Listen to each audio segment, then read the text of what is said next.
रात गुजर चुकी थी, सितारे झिलमिलाकर आसमान में डूब रहे थे।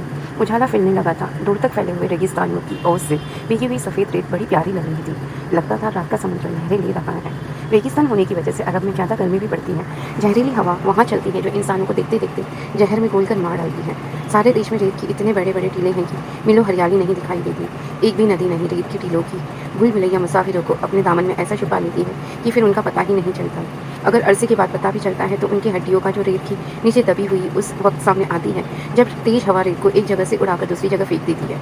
यही वजह है कि दुनिया की सैर करने वालों को अरब के अंदरूनी हिस्से में जाने की इजाज़त नहीं होती। लेकिन यही रेगिस्तान जो दिन में दोजख का नमूना होता है, रात को अच्छा मालूम होने लगता है और सुबह के वक्त उसकी रौनक और बढ़ जाती है। सीरतुन नबी की शुरुआत।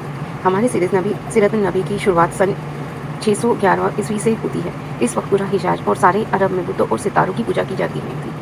तमाम अरब का हर कबीले का हर आदमी बुतों और सितारों का पुजारी था।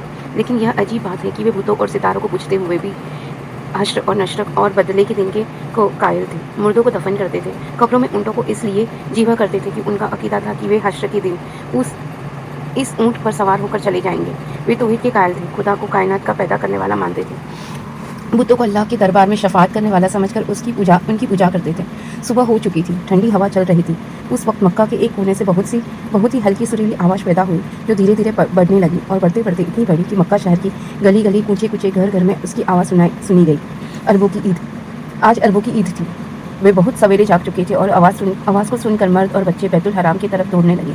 मक्के की गली कुचों में हलचल शुरू हो गई और लोगों के गिरोह तेजी से लपकते नजर आने लगे। सुरीली आवाज़ अभी तक बुलंद हो रही थी। बड़ी लुभावनी आवाज़ थी। ऐसा लग रहा था जैसे कोई सुरीला बाजा बज रहा है।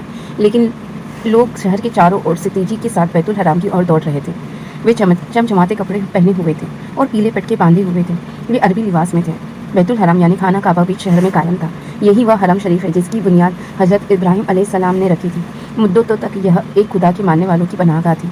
अब बुत परस्तों के कब्जे में था। अरब बड़ी तेजी से दौड़ कर आ रहे थे। खाना काबा के चारों तरफ खड़े होते जा रहे थे। खाना काबा की इमारत पत्थर और चूने से बनाई गई थी। बड़ी मजबूत और शानदार इमारत। चारों तरफ ऊंचे ऊंचे शानदार दरवाजे थे। जमजम के करीब नाइला और आसफ का बूथ। खाना काबा के नीचे एक कुआं था। कुएं की मन पत्थर की और धन कुछ छोटा था। यही कुआं दुनिया में जमजम के नाम से मशहूर है। कुएं की मन के करीब करीब इधर उधर बड़े बड़े दो बुत थे। इनमें से एक बुत किसी खूबसूरत औरत की मूर्ति थी। ऐसा लगता था जैसे कोई परी खड़ी मुस्कुरा रही हो। उस बुत का नाम नाइला था। दूसरा बुत एक भारी भरकम इंसान की शक्ल का था। ऐसा लगता था जैसे कोई पहलवान अपने मुकाबले के आदमी को चित करके खुश हो रहा हो। उस बुत का नाम असाफ था। तमाम अरब इन दो बुतों का एहतराम करते रहे और इनके सामने आते ही सजदे में गिर जाते रहे।